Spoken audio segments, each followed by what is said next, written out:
Japanese വാഹന നിർമ്മാതാക്കളായിട്ടുള്ള കാവാസാക്കി അവരുടെ ഏറ്റവും അഡ്വാൻസ്ഡ് ആയിട്ടുള്ള പ്രൊഡക്റ്റ് ലോഞ്ച് ചെയ്തിരിക്കുന്നു.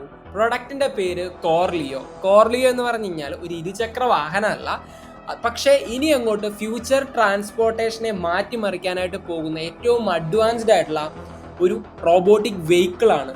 ഫുള്ളി ആർട്ടിഫിഷ്യൽ ഇന്റലിജൻസ് ഇൻ്റഗ്രേറ്റഡ് ആയിട്ടുള്ള ഒരു വെഹിക്കിളാണ്.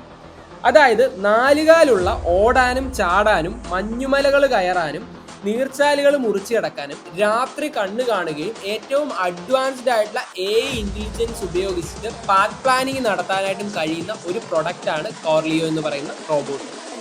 മാത്രമല്ല ഏകദേശം 155cc ഹൈഡ്രജൻ എഞ്ചിനാണ് ഇതിനെ പവർ ചെയ്യുന്നത്. അതുകൊണ്ട് ഏറ്റവും സ്ട്രെങ്ത് ആയിട്ട് ഏറ്റവും ആക്യുറസിയോട് കൂടിയിട്ട് വോക്ക് ചെയ്യാൻ ഇതിന് സാധിക്കുന്നുണ്ട്. ഏത് ടെറൈനിലും വളരെ ഗ്രിപ്പോട് കൂടി കയറാനായിട്ടും അതിനെ ഡ്രൈവ് ചെയ്യുന്ന മനുഷ്യന്റെ മൂവ്മെന്റിനെ ഡിപ്പെൻഡ് ചെയ്തിട്ട് പാത്ത് പ്ലാൻ ചെയ്യാനായിട്ട് സാധിക്കുന്ന ഒരു അഡ്വാൻസ് റോബോട്ടാണ് കോർലിയോ എന്ന് പറയുന്നത്. ഡെഫിനറ്റ്ലി ഇനിയും വരാൻ പോകുന്ന നമ്മുടെ ഫ്യൂച്ചറിൽ കോർലിയോ നമ്മളെ ഒരു സ്പ്ലെൻഡർ ബൈക്ക് എങ്ങനെ ഓട്ടി നടന്നു അതുപോലെ കോർലിയോ ഇനി നമ്മുടെ നിരത്തുകൾ കീഴടക്കും.